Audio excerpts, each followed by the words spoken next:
Welcome to Asia Global Online. My name is Alejandro Reyes. I'm Director of Knowledge Dissemination at the Asia Global Institute, and I manage Asia Global Online, the digital journal of the Institute. Currently on Asia Global Online, we have an article on Hong Kong and its special trading status with the United States. What is at stake? Written by Stuart Harbinson. Stuart, who represented Hong Kong at the World Trade Organization, the WTO, from 1994 to 2002, he chaired some of the WTO's key councils and committees and negotiating groups and is well familiar with the multilateral trading system. He is currently a fellow of the Asia Global Institute and the European Center for International Political Economy in Brussels. So welcome, Stuart. Thanks very much for joining us coming from France. Thank you very much, Alejandro. It's very good to be here. Yes, thank you. Now, we won't go into the article. I would encourage our viewers to go link to it and read it. I think many people around the world might be surprised to know that Hong Kong is a member of the World Trade Organization in its own right. I'm wondering if you could get into that, given the fact that Hong Kong is part of China, a special administrative region of China. How is it that Hong Kong is a full member in its own right of the WTO? Well, during the negotiations between the UK and China on the joint declaration on the future of Hong Kong, the issue came up of Hong Kong's separate customs territory.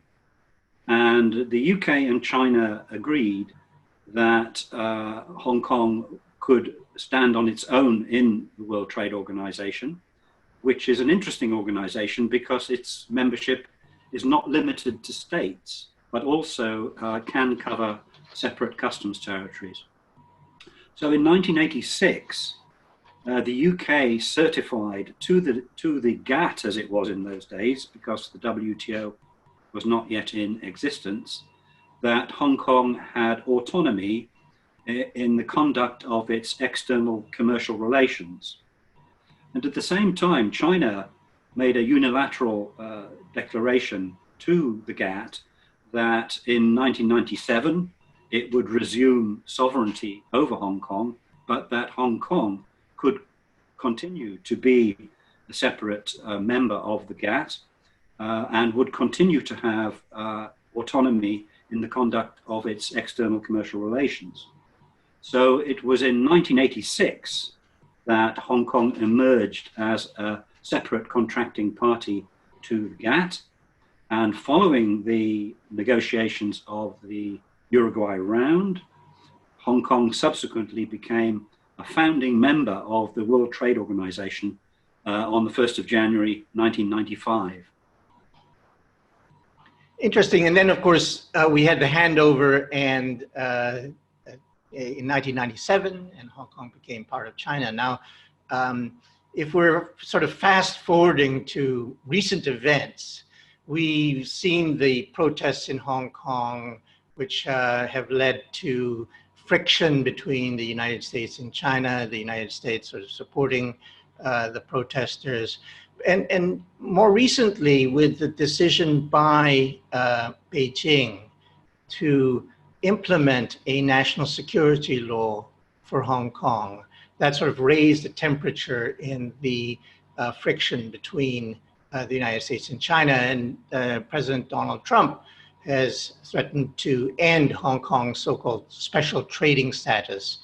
Now, in your article, you say that you argue that this threat seems exaggerated, and given that the US extends little in the way of preferential treatment to Hong Kong.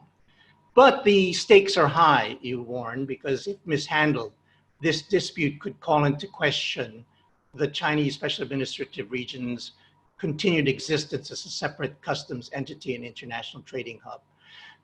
Can you get a little bit more into that in terms of what are the risks? Because as you point out, in terms of preferential treatment for products, there might be very little involved here.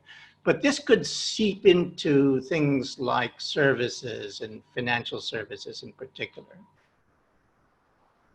Well, I would draw a distinction between the way the US might look at Hong Kong from the point of view of its domestic laws and the way Hong Kong is a member of the World Trade Organization on the international stage. From a domestic US perspective, they may think that they can treat Hong Kong as they wish. And in that sense, the relationship is preferential from their point of view. But on the international stage, the United States has many obligations to Hong Kong, as Hong Kong does to the United States. In particular, the United States must treat Hong Kong as it does all other WTO members. And as you well know, Al, discrimination is one of the areas that the World Trade Organization does not like. So that if the United States were to take unilateral discriminatory action against Hong Kong would have recourse to the World Trade Organization to complain about that. Yes. And indeed, you suggest that this may be something that Hong Kong should do, if only to protect its special status as a member in its own right of the WTO.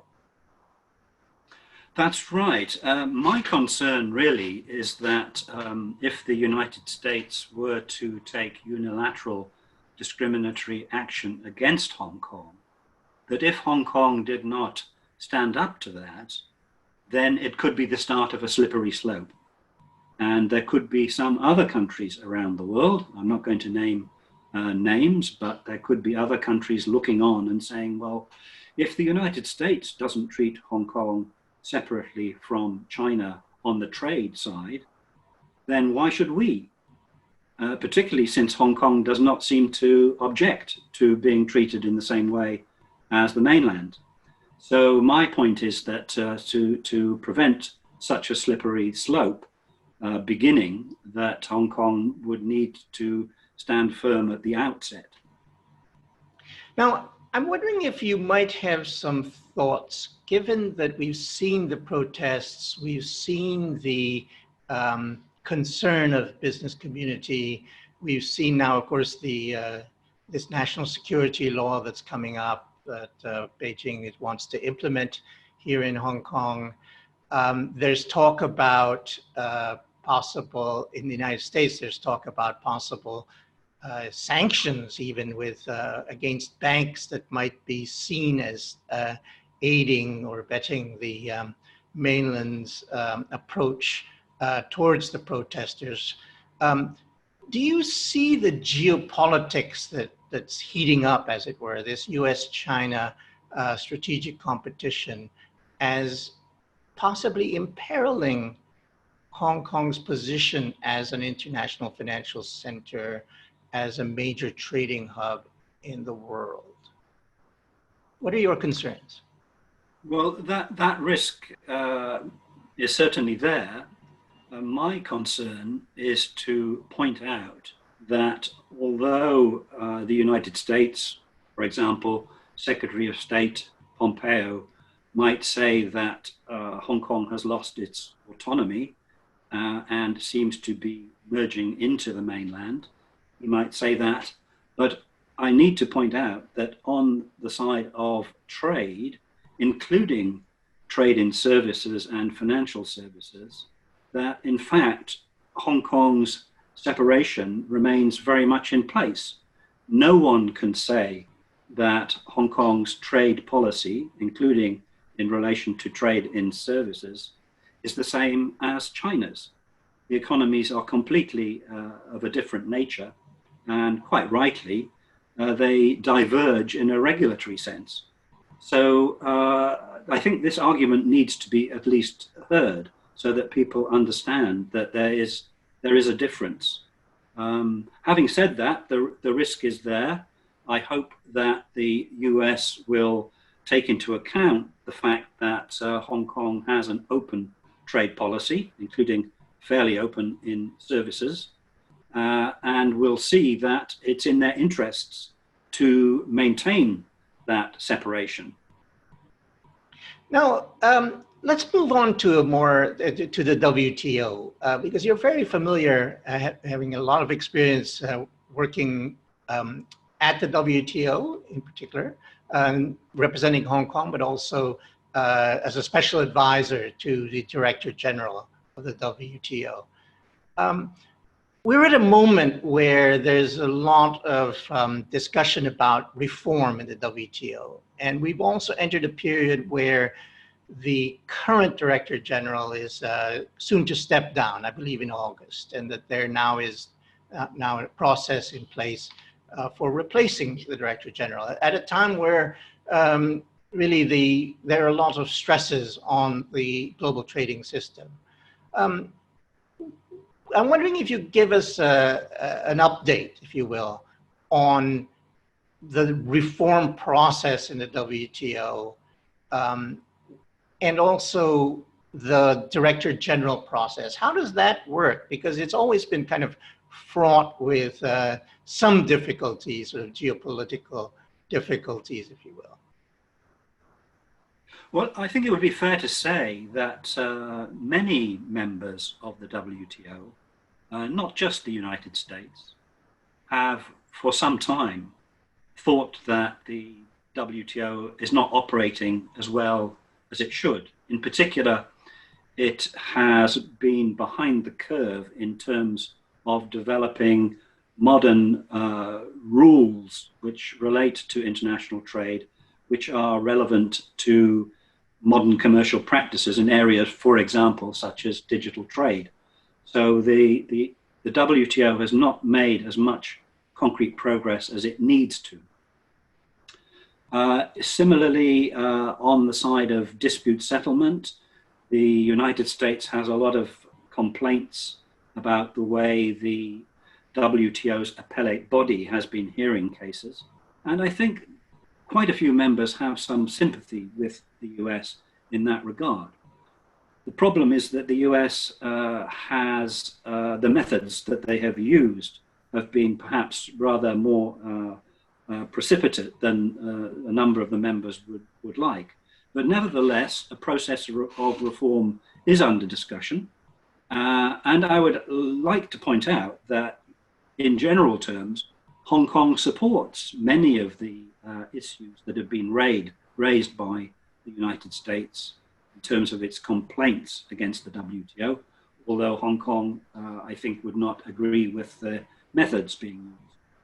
So that process is ongoing and was certainly the topic of the day when the pandemic struck, which has rather put a brake on all operations of Yes. international organizations. So it's sort of on hold, as it were, for the time being. At this point, the Director General, Roberto Azevedo, who's done a great job over the last 6 or 7 years, decided to throw in the towel for his own reasons. We don't know quite all of the reasons behind that. So the membership has now launched on a search to find a new Director General, hopefully in time for September, which is when the post will become vacant, although the track record in this respect is patchy, and sometimes they take longer to sort it out. The question really is, what sort of a person do we need as Director General right now? Some people think that we need a higher profile political figure who will be able to have some sway on the international stage, be able to talk to presidents and prime ministers and sort things out. Others feel that this could actually make things worse, in the sense that it's quite hard to see a Director General of the WTO, whoever that might be, being able to handle the US-China trade war, for example, where major bilateral issues are at stake. So some people think that it would be better for the WTO to keep a lower profile right now and to develop a track record of competence in what it does do, i.e. administering the current network of WTO agreements efficiently and getting some actual results from negotiations over the short to medium term. So there are two schools of thought out there at present. I think it would be fair to say, objectively, that the balance of opinion is that the WTO needs to raise its profile right now. So they may go for a more political figure, but we shall have to wait and see. Now, this is with reference to many other international institutions, there's usually some kind of geographical factor or some kind of rotation, as it were, or certain regions or countries have a hold on who leads which organization. What's the tradition within the WTO, and do you see that tradition as continuing? Well, the procedures that are set out for the selection of the Director General say that the best candidate should be chosen. And it's only when you might have two more or less equal candidates that the question of regional representation might come into the equation.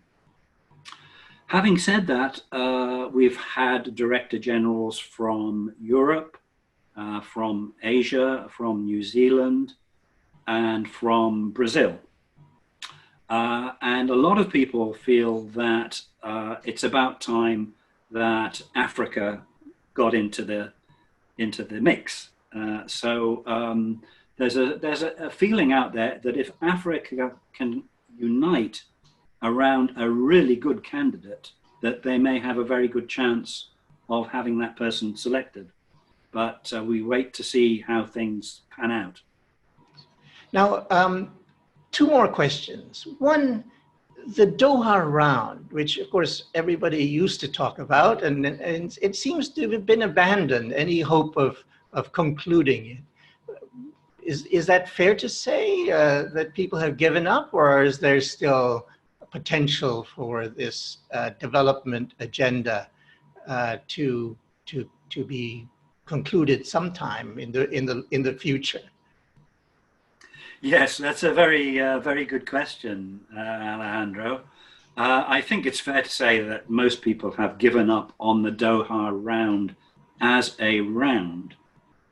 However, I think it's also fair to say that many of the subjects that were included in the Doha Round remain extremely important and are the subject of ongoing negotiations.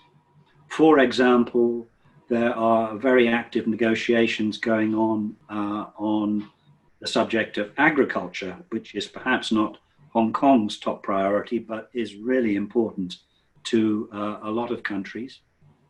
There are negotiations on services, trade in services, which unfortunately have never been able to achieve the traction that they should have, given their importance in the world economy, but that remains on the table. And there are several other areas included in the Doha Round, which remain highly relevant and important for the future of international commerce. So although the round as a round may have receded into history, the subjects or many of the component parts of the round are still under negotiation. And indeed, I think the trade facilitation agreement of a few years ago was one such agreement that was somehow well overlooked by a lot of people, I think. That's right. I mean, that was a very important milestone. And, progress has been made, for example, in relation to some rules on agricultural export restrictions and export competition and that sort of thing over the years. There was a very important agreement reached on information technology, which removed or eliminated a lot of tariffs on IT products. So, there have been little steps forward, and some of the components have been dealt with, but the great majority are still out there. One last question, Stuart. We've seen regional agreements, particularly, say, the CPTPP. We've seen Canada's agreement with the EU. There's the CUSMA, the NAFTA 2.0, if you will. and there's negotiation for RCEP going on in this part of the world. Is that where the action really is? And these sort of regional plurilateral agreements, and can they replace a multilateral framework? Well, I see these agreements as largely complementary to the WTO.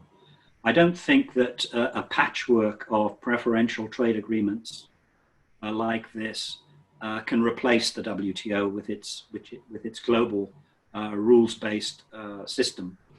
So I think it can't replace the WTO, but what I see is that these agreements could be building blocks. So if a country is a member of a number of plurilateral or preferential trade agreements, regional trade agreements, which might include CPTPP, USMCA, RCEP as well, then there will come a point when the penny drops for that country. Well, 90% of my trade is on a free trade basis. So why don't we just multilateralize it and treat everybody the same? So I think, I hope that in the medium to long term, these will be beneficial moves. And in fact, also the CPTPP in particular is setting benchmarks for global rules. And the participants in the CPTPP draw upon that agreement in terms of bringing their proposals forward in the WTO. And we're seeing that in negotiations in the WTO on areas such as e-commerce and digital trade, for example. So these are building blocks which I hope will lead to a stronger multilateral trading system in the future. So there's some positive views there, a positive perspective that we should think about, at least those who want to strengthen the multilateral trading system. Yes, absolutely. I do remain positive. I think if the WTO wasn't there, we would have to invent it. So, I think that it will all come together, but, these things take time. Sometimes the WTO moves ahead, sometimes they move ahead regionally, but in the end, they all need to come together. And I think taking a positive view that will happen. Thank you very much, Stuart. Really appreciate your time. May I encourage our readers to link to Stuart's article on AsiaGlobal Online and to subscribe to the Asia Global Institute and Asia Global Online for insights, Asian perspectives on global issues. Thank you very much. Thank you, Alejandro. It's been a pleasure. All right. Good. Thanks very much, Stuart. That's great. Okay. Yeah, no, I enjoyed it. It's good. Good question. So then we can, we'll post it on YouTube, and then we'll use it I think what we do is eventually we're taking the audio out and creating podcasts. Right. So nowadays you have to be in all these different platforms. So. I know, yeah. Now I'm curious. I'll think about doing something else for you in a short while. I don't know whether it might be on the DG selection thing, sure, or something to do with Hong Kong. I've got a few ideas that I'm turning around in my mind. Okay, well, that would be great. I'm curious, are you in a farmhouse? Because that looks almost like a farmhouse to me. It's kind of a converted, I have this, it's a little annex to my property, and it's my little office up at the top here. So it's like a little attic, as it were. It is, yeah, that's right. Yes, yeah. Oh, it is very nice. Yeah, it's great. Thank you so much, Stuart. Okay, thanks a lot. Very much. Yep. Cheers. Take care. Bye. Bye-bye.